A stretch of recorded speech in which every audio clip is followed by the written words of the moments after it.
Quebec City welcomes us with a beautifully illuminated skyline dominated by the Chateau Frontenac.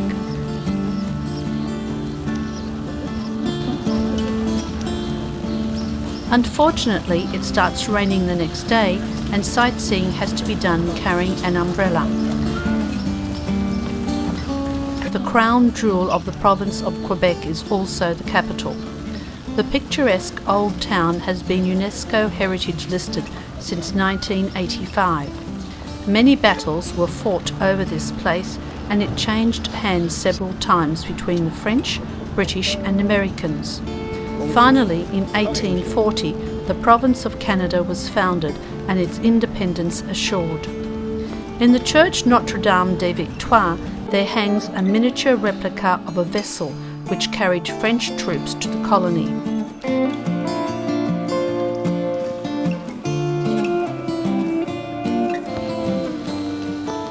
Nearly 95% of the population speaks French, and the place has a decidedly European feel to it. Being one of the oldest settlements in North America, the 400 years of history can be spotted at every turn.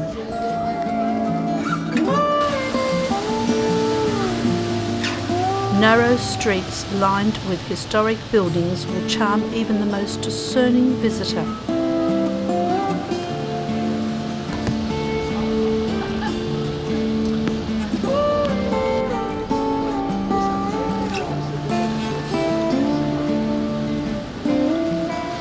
Built around 1880, the grand architecture of the Parliament building has been inspired by the Louvre Palace in Paris.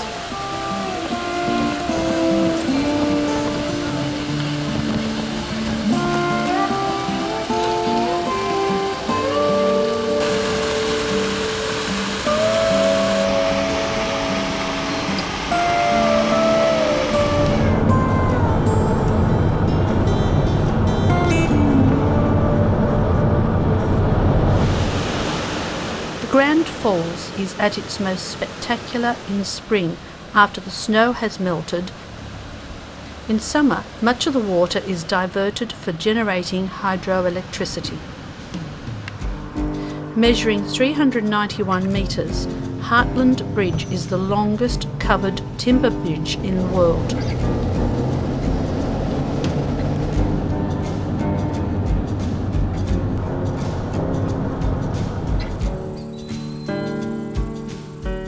We come across a patch of wild blueberries in the middle of nowhere and could not resist picking some. The farmer, however, drove up, telling us that this is private property, no picking allowed.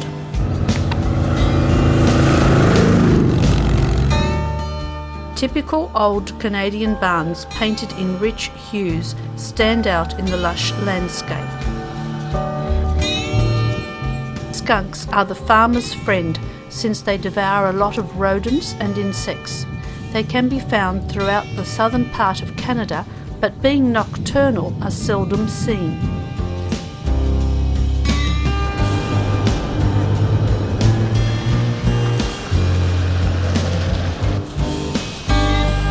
Oh yeah. You want to hold him? Why not? Sure. Why not? He's about 14 pounds, which makes him about 21 years old. Oh, really? Wow. Oh, it's heavy. God. It takes them 7 years to get to a pound, and then a little more 7 gradual. years to get to be a Yep. pound. There's a little chart right up here on the wall that shows it. Wow. Here. Have you ever been pinched by one there? Not this big, no. They give Yeah. No, he still has both arms. Yeah. So you're never gonna kill him. It's the yeah? They're sold, yeah. It's the star attraction. And how much would something like that be worth? I think it's about $100 to $120, depending on the price for the season. Yeah. Which is not too bad. considered. Canada supplies more than half of the world's supply of Atlantic lobster. There are 2 seasons for catching this crayfish, namely April to June and November. Is it nice? Yummy, yummy. Lobster rolls make for a delicious lunch. There are different types of lobster traps available, but all have a funnel to prevent the crustacean from escaping.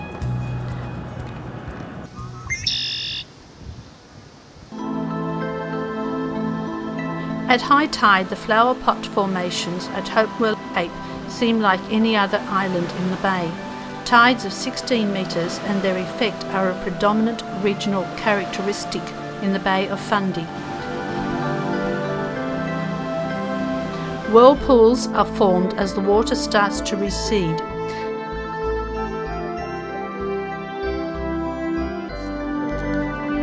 Why such high tides, you may ask? Well, apparently the funnel shape of the bay and its depth and length provide the ideal conditions for such a phenomenon. It's almost like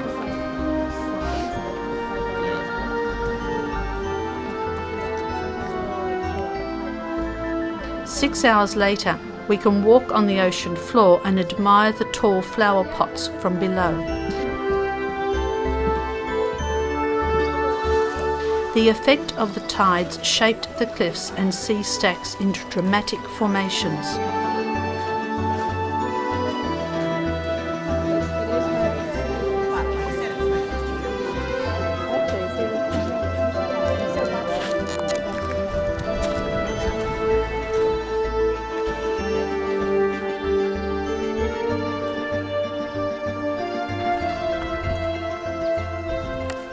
Nutrients are being stirred up by the immense tides, a bounty for the birds, fish and bottom dwellers, calling the Bay of Fundy home.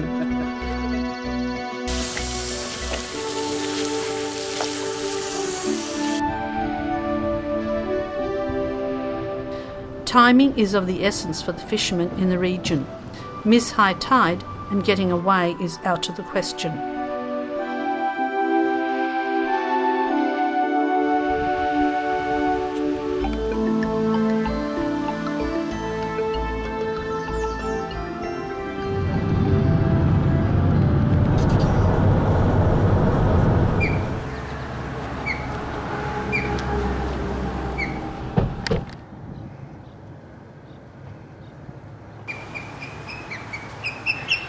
Nova Scotia adopted the osprey as its national bird. Size-wise, the osprey ranges between an eagle and a hawk and is a superb fisher.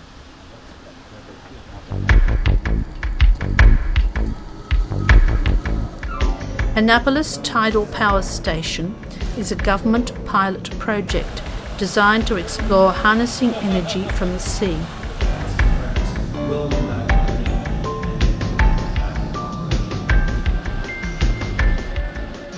The only tidal generating plant located in the Western Hemisphere produces at present 20 megawatts of electricity, which is fed into the local power grid. Further tests with different turbines are underway to increase the output.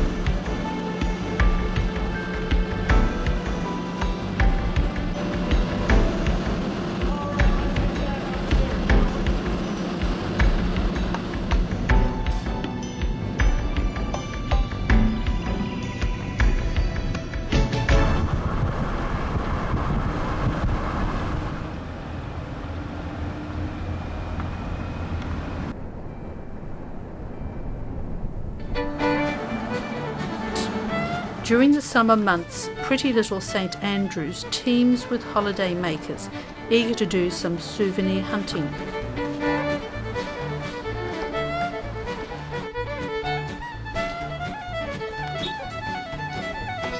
A convoy of classic VW Combi matches the old-fashioned charm of the place.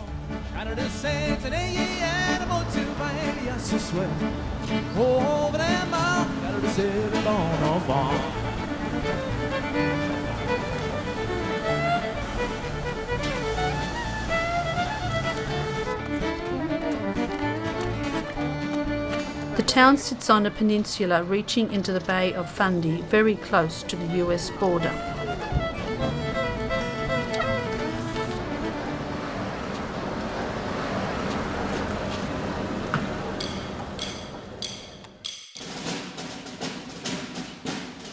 From 12 similar structures in the region, only the block house near St Andrews survived. It was built as a coastal defence post during the War of 1812 between the British and the United States, but never saw any action.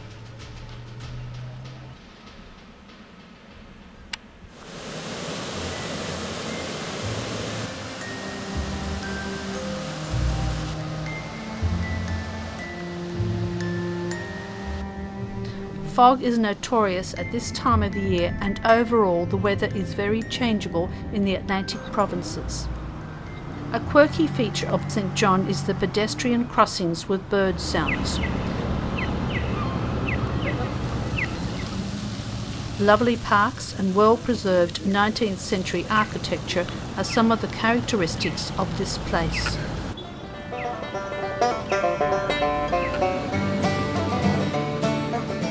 Locals and visitors alike head to the City Market Hall. The interior of the old brick building is packed with produce stalls, pottery and other decorative items.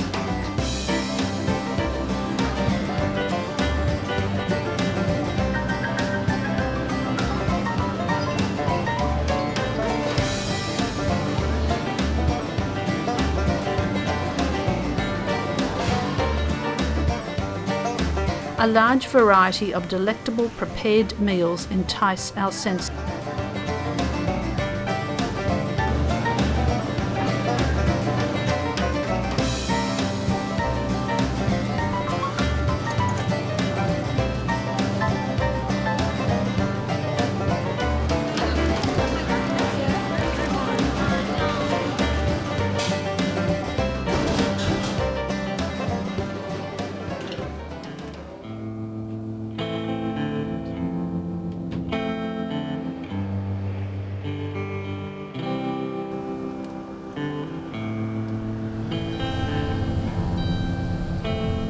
On Max Beach in St Martin's, huge red sandstone caves are only accessible when the tide is low.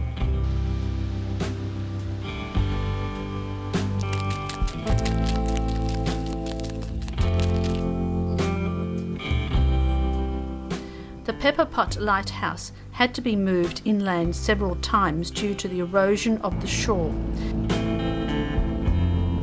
It is now the focal point of the Five Islands Recreation Park and overlooks Midas Bay and the outlying islands.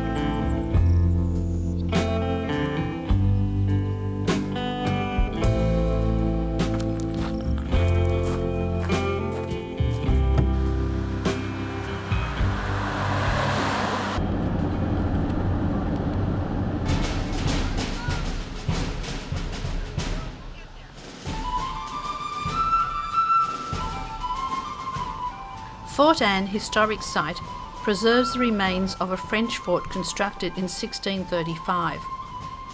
The star-shaped fort was built to protect the harbour of Annapolis Royal in Nova Scotia. Besides French and English, Native Americans like the Abenaki and Micmac fought over ownership of the precious piece of land. For security reasons, the hut in which powder kegs are stored was built into the hillside.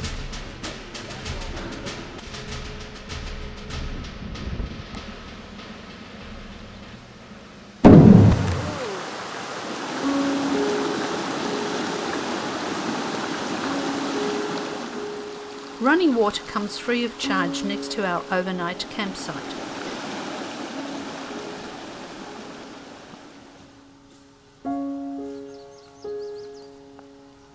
We and the squirrel have lunch.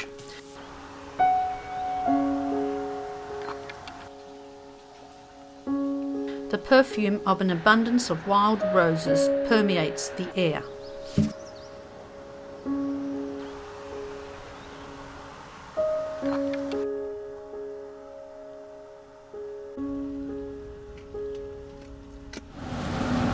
We have to catch the ferry in Tiverton for a visit to Long Island.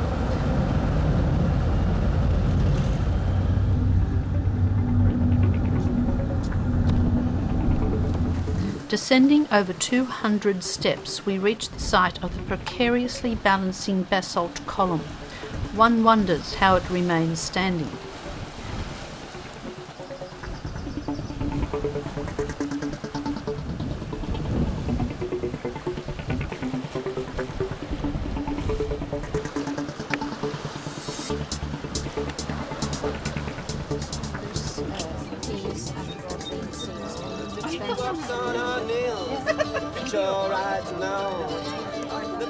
Quilting seems to be a very popular occupation around here during the long dark evenings in wintertime.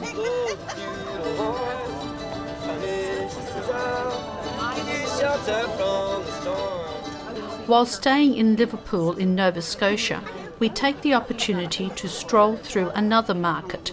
Plain wooden picnic tables are spruced up with all sorts of colourful decorations.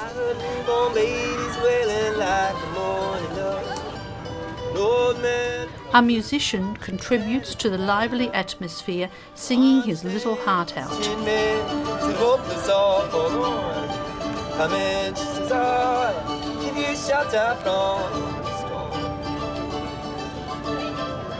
The French baker appeals to every sweet tooth and does a roaring trade.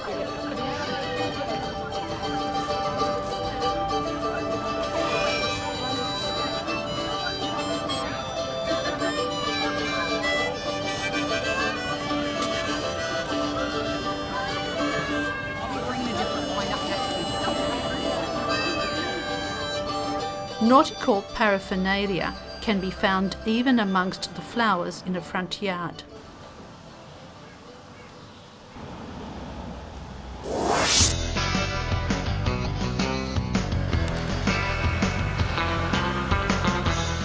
A couple of surf instructors are waiting for customers to take lessons.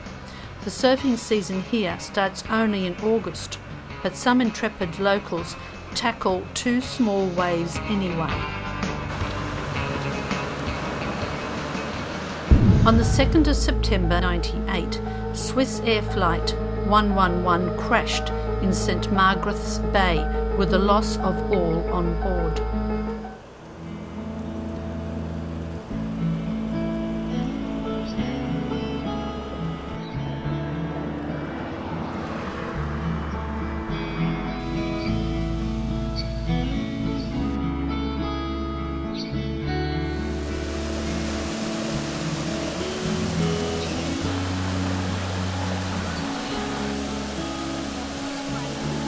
Some hardy girls are enjoying a swim in the creek that is at best 15 degrees. We give it a miss and have a picnic instead.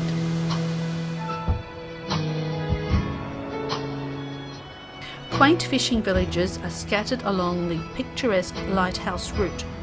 One of Canada's most scenic drives, it reveals the very essence of Nova Scotia.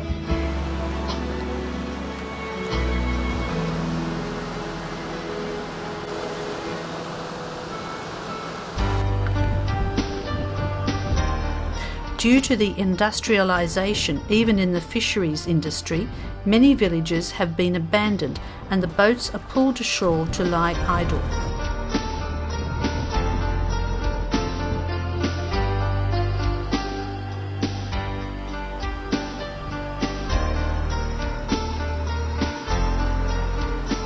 We wonder if this little house will ever find a buyer.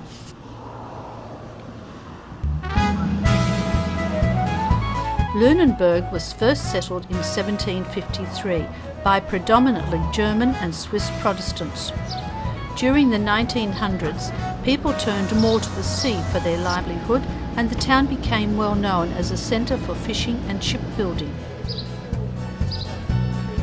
The streets still follow the original town plan, going back to its inception. Some of the buildings really stand out for all the wrong reasons. To this day, the place radiates the flavour and connection to its seafaring heritage.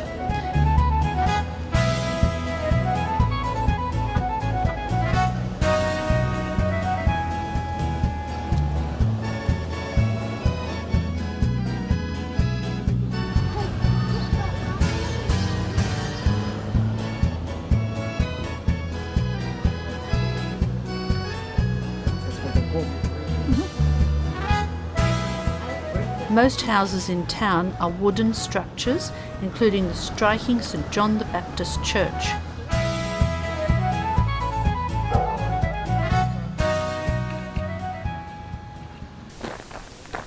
Located on the wild and isolated stretch of coastline on the southern shore lies Keji National Park.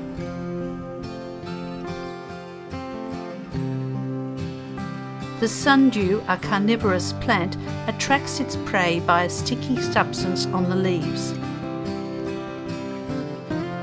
Pitcher plants also thrive in the extensive boggy areas.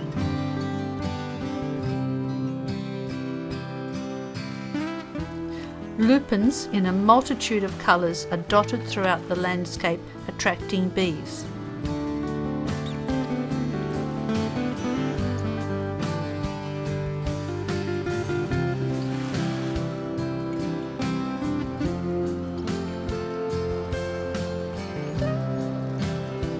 After a lengthy hike, we now follow the coastline looking for seals.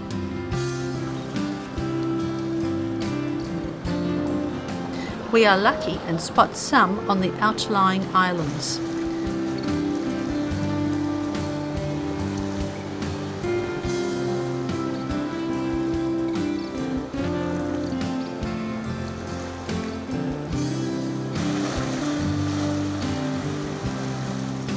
Harbour seals prefer places with easy access to heave themselves out of the water to bask on the rocks.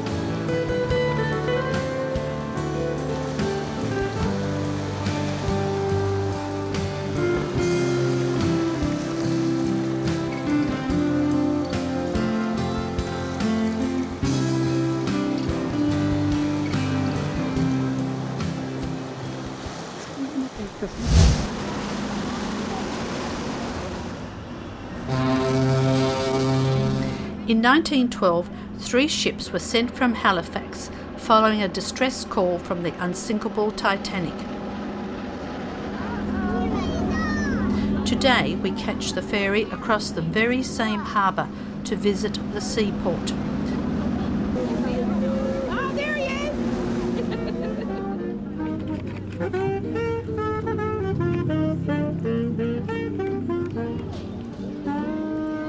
Little people in particular are well catered for and have plenty to keep them occupied.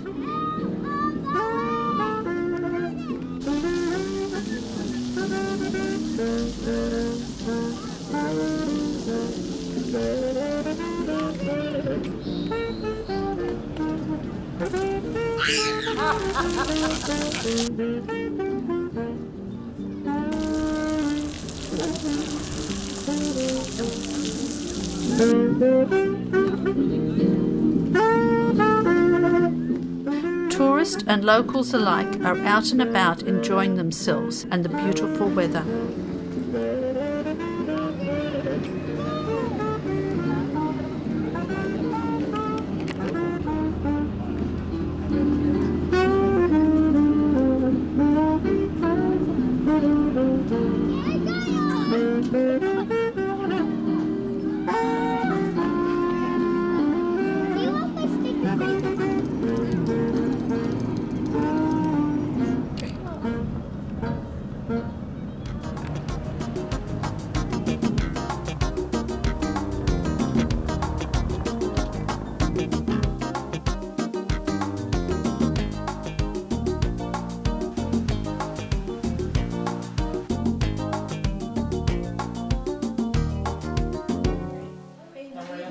Good. Glad to hear it. Enjoy the summer. Yeah. Our visit to the Heritage Star Village in Charlotte Lake takes us right back down memory lane.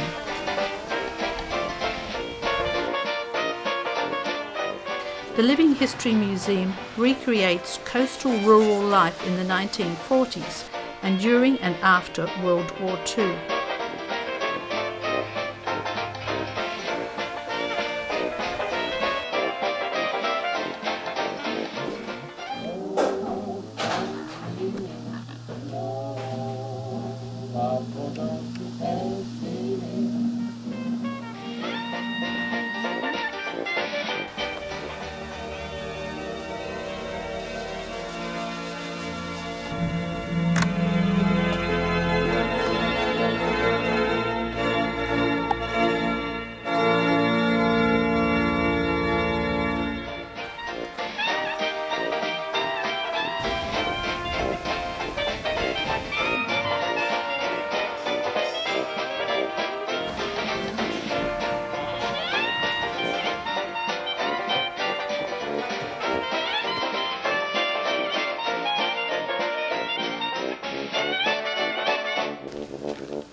Safe travels. Thank you.